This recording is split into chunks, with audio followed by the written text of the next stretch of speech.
Physics सुनते ही डर लगता है ना।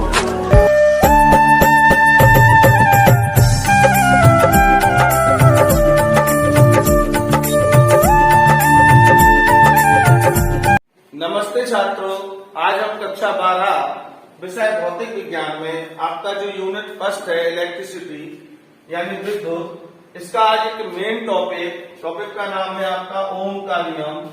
इसके बारे में जानेंगे। तो ओम के नियम को पढ़ने से पहले कुछ चीजों को हमें जानना आवश्यक है। तो जानने के लिए सबसे पहली हमारी हेडिंग होगी चालकता के आधार पर पदार्थों का वर्गीकरण। पदार्थों को कई भागों में बांटा गया है, बस ये देखना पड़ता है कि हम उसको किस गुण या किस कंडीशन के अनुसार बांट रहे हैं। तो यहाँ हमें चालकता और अचालकता इनको देखते हुए चलना है। तो क्या होते हैं ये? इन तीन प्रकार के टोटल होते हैं पदार्थ। सबसे पहले चालक, जिनको हम कंडक्टर कहते हैं। दूसरे नंबर पर होते हैं अचालक, या इनको कहते हैं कुचालक। तो अगर हम इनकी इंग्लिश बनाते हैं तो अचालक के हिसाब से उनको कहेंगे नॉन कंडक्टर, और अगर कुचालक के हिसाब से कहते हैं तो इनको कहते हैं इंसुलेटर। ठीक है ना। थर्ड टाइप होता है इनका, उसे हम कहते हैं अर्धचालक, जिनको हम इंग्लिश में सेमी कंडक्टर के नाम से जानते हैं। ठीक है ना। क्या है चालक और क्या है अचालक, क्या है अर्धचालक, थोड़ा पहले समझ लें, उसके बाद फिर लिखें। चालक पदार्थ वे पदार्थ होते हैं जिनमें विद्युत का प्रवाह सुगमता से होता है और इनमें मुक्त इलेक्ट्रॉन पाए जाते हैं। ठीक है। तो चालक की क्या डेफिनेशन हुई हम लिखेंगे। चालक वे पदार्थ होते हैं जिनमें विद्युत का प्रवाह सुगमता से होता है, या सीधा कहने अपनी सरल भाषा में चालक वे पदार्थ होते हैं जिनमें विद्युत धारा बहती है और चालकों में मुक्त इलेक्ट्रॉन पाए जाते हैं। क्लियर है ना। एग्जाम्पल देखते हैं चालक का। तो चालक का एग्जाम्पल चांदी, तांबा, लोहा और aluminium, silver, copper, iron, aluminium. ठीक है ना। तो इनमें सबसे अच्छा चालक चांदी होता है, सबसे बेस्ट कंडक्टर। लेकिन चूंकि चांदी इतनी कॉस्टली धातु है कि व्यवहार में हम इसके तार बना के सर्किट को कंप्लीट नहीं कर सकते, क्योंकि अगर हम चांदी की वायरिंग करेंगे तो पता चलेगा कि एक कमरे की लागत वायरिंग की 1 लाख रुपए के ऊपर निकल गई। बाकी अगर गवर्नमेंट इसका यूज करती है तो वो खम्भे पे दिन में तार लगाएगी और रात में खम्भा मिलेंगे तार गायब। तो अगर चांदी अफोर्डेबल नहीं है तो इसके लिए व्यवहार में सबसे अच्छा चालक कॉपर यानी तांबे को माना जाता है। इसीलिए हम जब मार्केट से डोरी खरीदने जाते हैं तो हम प्रेफर करते हैं कि हमें कॉपर वायर चाहिए, क्योंकि कॉपर जो होता है वो विद्युत का सबसे अच्छा चालक होता है। एक चीज। अब आओ अचालक या कुचालक। अचालक या कुचालक वे पदार्थ होते हैं जिनमें विद्युत धारा नहीं बहती है, या कहें कि इनमें विद्युत का प्रवाह नहीं होता है। क्यों नहीं होता? क्योंकि इनमें मुक्त इलेक्ट्रॉन नहीं पाए जाते। तो अचालक के उदाहरण, पहले डेफिनेशन हम क्या लिखेंगे। अचालक वे पदार्थ होते हैं जिनमें विद्युत धारा का प्रवाह नहीं होता है। ठीक है ना। इनमें मुक्त इलेक्ट्रॉन नहीं पाए जाते। अब आते हैं हम अचालक के एग्जाम्पल पे। तो बड़े सिंपल से एग्जाम्पल है लकड़ी, रबर, कांच, प्लास्टिक और चीनी मिट्टी। चीनी मिट्टी का मतलब ऐसा ना समझना कि चीनी अलग मिट्टी अलग। चीनी मिट्टी का मतलब होता है चिकनी मिट्टी, जिससे मूर्तियां, बर्तन, कप वगैरह ये बनाए जाते हैं। और आपको अगर याद हो ना हो तो हो जाएगा, ट्रांसफार्मर या खंभे में जहां तार के कनेक्शन होते हैं वहां कत्थई कलर के या काले कलर के चीनी मिट्टी के वो लगे रहते हैं, जिन्हें हम बोलते इंसुलेटर है। हालांकि बोलने वालों को ये पता नहीं होता कि इंसुलेटर का मतलब क्या है, बस एक बोलने का ट्रेंड है। तो अब क्लियर है ना इंसुलेटर का क्या मतलब है? वे सब्सटेंस या वे पदार्थ जिनमें विद्युत धारा का प्रवाह नहीं होता। थर्ड स्टेप अर्धचालक। तो अर्धचालक यथो नामा तथो गुणा वाली कंडीशन, जैसा नाम वैसा गुण। अर्धचालक मतलब वे पदार्थ जिनकी चालकता अचालकों से ज्यादा होती है और चालकों से कम होती है, अर्धचालक कहलाते हैं। प्रकृति में दो ही अर्धचालक हैं जिनका यूज करते हैं, इनके नाम आप याद कर लो। तो एक तो है सिलिकॉन, सिलिकॉन कहते हैं सिलिकॉन, जिसका सिंबल होता है SI, और दूसरा होता है जर्मेनियम। दूसरा अर्धचालक कौन सा है? जर्मेनियम, सिंबल का होता है GE। क्लियर है ना? तो छात्रों अब हम आते हैं अपने टॉपिक पे। मेन टॉपिक जो है हमारा ओम का नियम। तो ओम का नियम क्या कहता है, पहले तो एक बात सुन लो, फिर उसके बाद उसको डिस्क्राइब करेंगे। ओम के नियम के अनुसार यदि किसी चालक की भौतिक अवस्थाएं ना बदली जाए, भौतिक अवस्थाएं से मतलब लंबाई ना बदली जाए, क्षेत्रफल ना बदला जाए, ताप ना बदला जाए, दाब ना बदला जाए, मतलब और कोई कंडीशन चेंज ना होकर, तो तार के सिरों पर या चालक के सिरों पर लगाए गए विभवांतर भी और उस चालक में बहने वाली धारा I, इनका अनुपात क्या होता है? एक नियतांक होता है। इनका अनुपात एक नियतांक होता है और इसी नियतांक को हम चालक का प्रतिरोध R कहते हैं। ठीक है ना? तो ओम के नियम का मतलब क्लियर है। ऐसे भी लिख देते हैं कि चालक के सिरों पर लगाया गया विभवांतर, उसमें बहने वाली धारा I के समानुपाती होता है। चाहे इस तरह अनुपात में ज्यादा अच्छा है कहने को। क्लियर समझ लो आप। पहले ओम का नियम, पहले तो हेडिंग होगी, उसके बाद आपको लिखना क्या है ये देखो आप। ओम के नियम में आपको लिखना है यदि किसी चालक की भौतिक अवस्थाएं ना बदली जाए, कितना लिखें? फिर ब्रैकेट में लिखेंगे जैसे लंबाई, क्षेत्रफल, ताप, ब्रैकेट बंद, आदि और लगा देंगे। तो चालक के सिरों पर लगाए गए विभवांतर V और उसमें बहने वाली धारा I का अनुपात एक नियतांक होता है, इसे ही ओम का नियम कहते हैं। और यह नियतांक चालक के प्रतिरोध के बराबर होता है, या ऐसे कह लें कि इस नियतांक को चालक का प्रतिरोध कहते हैं। ठीक है ना? तो ये कंडीशन आपकी है, तो नीचे लिख देंगे कि V/I इज इक्वल टू नियतांक, और ये नियतांक काय के बराबर होगा? R के, जहां R आपका क्या है? R है आपका चालक का प्रतिरोध। ठीक है ना?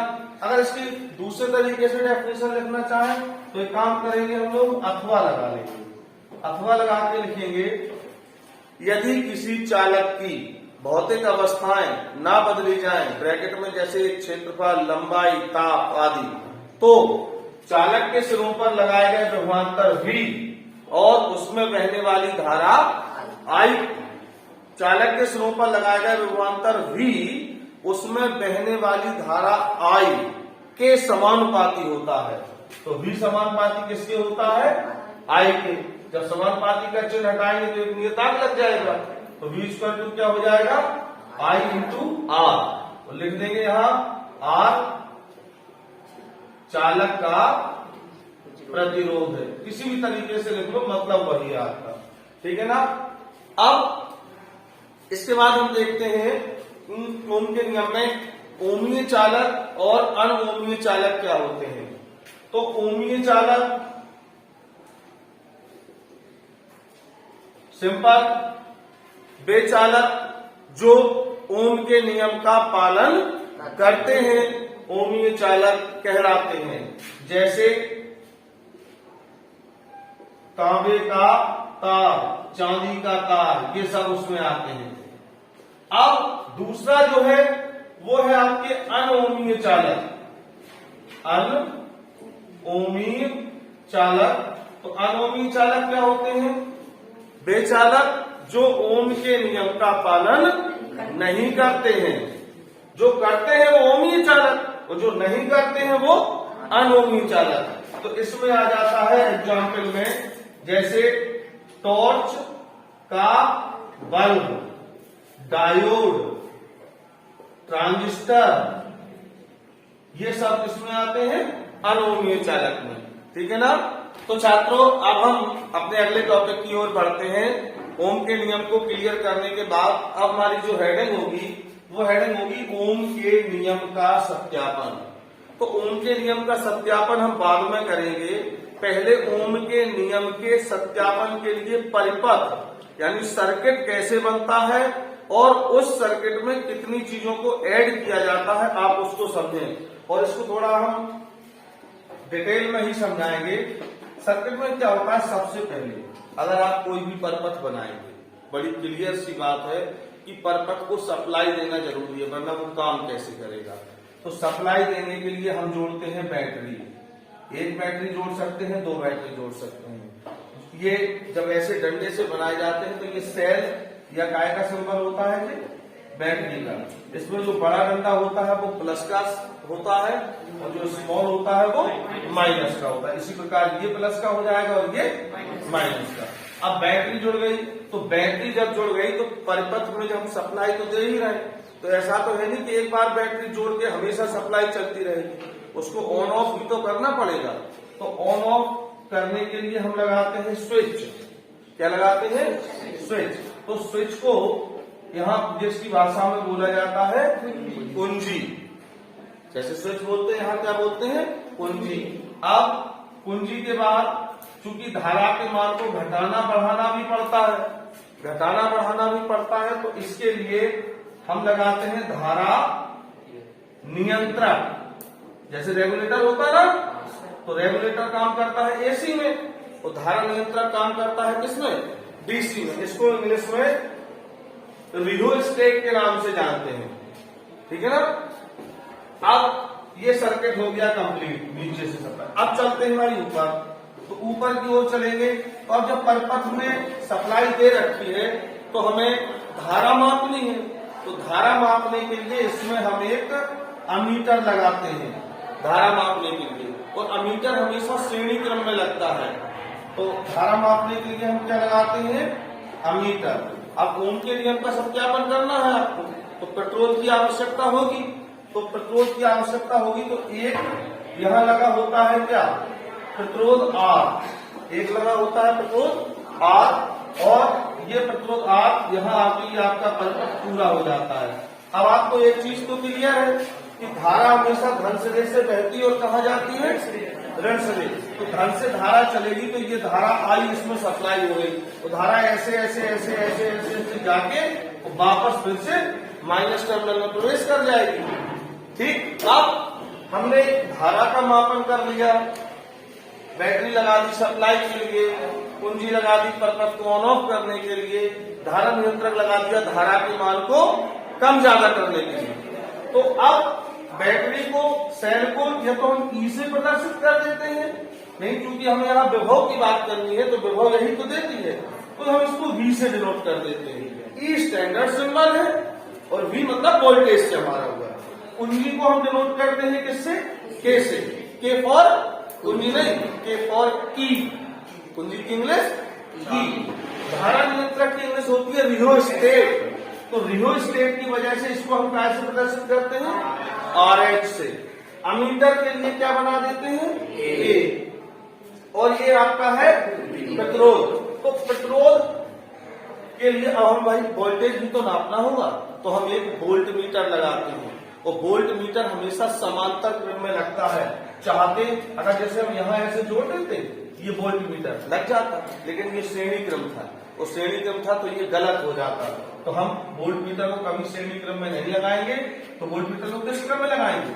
समांतर क्रम में। समांतर क्रम में ऐसे लगेगा पेट्रोल के सिरों के बीच। पेट्रोल के दोनों सिरों को कवर कर लिया इसने, तो ये क्या है हमारा? वी। तो वी को हम क्या बोलते हैं? Volt meter. तो ये वोल्ट मीटर आपका समांतर क्रम में है, तो परपथ क्रिया है आपको लिए। चलो अब शुरू करते हैं ओम के नियम का सत्यापन। तो पहले तो इसकी व्याख्या करो, जो किया है वही। ओम के नियम के सत्यापन के लिए एक परिपथ बनाते हैं, ठीक है ना। परिपथ में एक बैटरी लगाते हैं जिसका वोल्टेज V है। परिपथ को ऑन ऑफ करने के लिए एक कुंजी K लगाते हैं। धारा को नियंत्रित करने के लिए धारा नियंत्रक RH लगाते हैं। परिपथ के श्रेणी क्रम में एक अमीटर जोड़ देते हैं जिससे धारा के मान को मापा जाता है। और एक प्रतिरोध R लगा होता है, ठीक। इस प्रतिरोध R को बाह्य प्रतिरोध भी कहते हैं, बाहर से लगाया ना, बाह्य प्रतिरोध कहते हैं। प्रतिरोध R के सिरों पर समांतर क्रम में एक वोल्टमीटर भी लगाते हैं। वोल्टमीटर के द्वारा वोल्टेज का मापन किया जाता है। क्लियर हो गई बात सारी चीजें। अब हम धारा के विभिन्न मानों के लिए वोल्टेज के विभिन्न मान नोट करते हैं। धारा नियंत्रक से धारा को एडजस्ट करेंगे, तो हम क्या करेंगे, एक टेबल बनाएंगे। हम एक टेबल बनाएंगे और एक टेबल बनाने में क्या करेंगे, एक तरफ लिखेंगे V, एक तरफ लिखेंगे I। धारा के विभिन्न मान होंगे अलग अलग, उसी हिसाब से किसके मान बदलते जाएंगे, वोल्टेज के। तो धारा के अलग अलग मानों के लिए वोल्टेज के अलग अलग मान लेते हैं। मान लो धारा के आपने 5 मान लिए, I1, I2, I3, I4, I5। Voltage के भी कितने मान मिलेंगे, V1, V2, V3, V4, V5।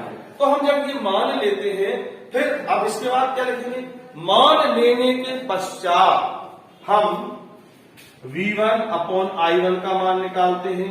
वो कांस्टेंट आता है, मतलब जितना भी आएगा। फिर हम V2 अपॉन I2 का मान निकालते हैं, तो वो भी उतना ही आएगा, क्योंकि अगर नहीं आएगा तो नियत कैसे माना जाएगा, तो ओम का नियम क्या हो जाएगा, गलत। तो फिर ऐसे ही हम V3 अपॉन I3 का मान निकालते हैं, वो भी उतना ही आता है। तो इस प्रकार हम देखते हैं कि क्या कि वोल्टेज और धारा का अनुपात क्या रहता है, नियत रहता है। और यही ओम का नियम है। जब हम इस मान के लिए ग्राफ खींचते हैं, यहाँ वोल्टेज V को लेते हैं, एक्स अक्ष पे धारा I को लेते हैं, जब इनके बीच में ग्राफ खींचा जाता है तो ग्राफ एक सरल रेखा के रूप में प्राप्त होता है। कैसा ग्राफ मिलता है, ग्राफ हमें मिलता है सरल रेखा के रूप में। इनमें ये 2-4 बिंदु रख देंगे कि हमने ये रीडिंग ली थी, ठीक है ना। तो ये है ओम के नियम का सत्यापन और ये है पूरा समायोजन। आज के लिए इतना ही। Thank you.